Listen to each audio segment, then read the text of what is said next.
Now, here's how to be charmingly persistent.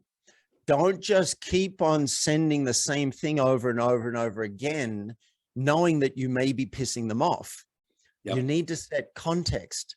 So what I might do is say, hey, just wanted to bump this to the top of your inbox.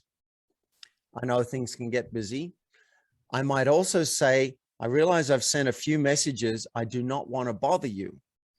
And this is, and we'll get to my book soon, which is all about transparency, mouse in the room.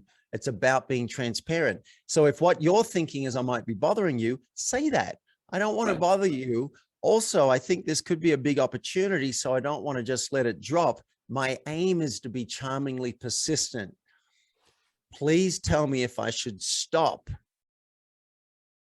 And so now you are relating around the truth about what's actually happening, instead of just being persistent, wondering if you're pissing them off. That's how to lose trust and how to lose a deal. I love it. And you know, I wish I can, there's something that relates to this for me on, we had somebody, it's going to go back a decade or more, that did a talk at one of the Entrepreneurs Organization events, and I wish I can attribute it, but I unfortunately don't remember who this was. But they had a book out on really how they got to like connect with all these amazing folks, right? Some of like at the level that you're talking about, David, right? And one of the big things they said is that, yeah, I mean, you know, he didn't necessarily phrase it this way, but of course it took courage, took persistence. You had to see the possibility first. And you mentioned something that this person really, really focused on, which was, what can you offer them, right? And no matter how successful somebody is, his premise was, you have something that you are masterful at that they may need. And he gave an example, and I don't remember who it was, of a major person, you know, all kinds of layers and gatekeepers and, you know, so hard to get to, but had found out that this person was writing that first book. And this guy happened to be somebody who was really good at helping people write books and edit and whatever. And his approach to this big time person was, I will help you for free, right? And guess what? Next thing he knew, he was in Hawaii, right, for 6 weeks at this guy's house, helping him for free write his book, right? Love it.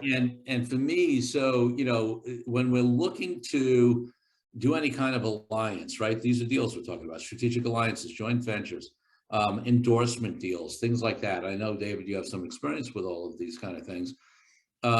You know, that access, right? Because the people that you most want to endorse, right? Or to, you know, or to whatever, are the people who, you know, the more successful they are, the harder they are to get to, right? So this conversation of how you get there through some of the principles that David's talking about. And I love this idea of finding out what your talent is that can really help that person. Yeah, when I researched Alan Alda, I found out that he's created this Center for the Communication for Science.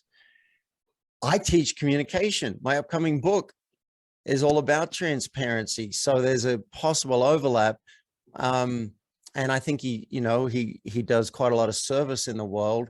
Mm-hmm. I've been going into Colorado prisons teaching communication, and I thought he might find that interesting. So I led with that.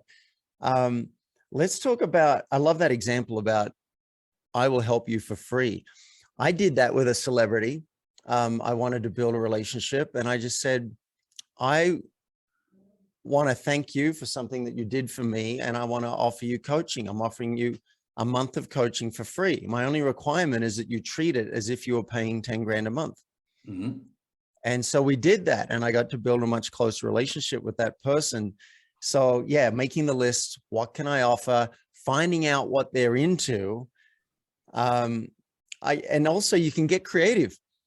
There's a friend of mine used to buy old shoes, and he'd get a shoe and put it in a package and mail a package to someone, because he said envelopes get opened by the secretary or the receptionist, but packages usually go straight through.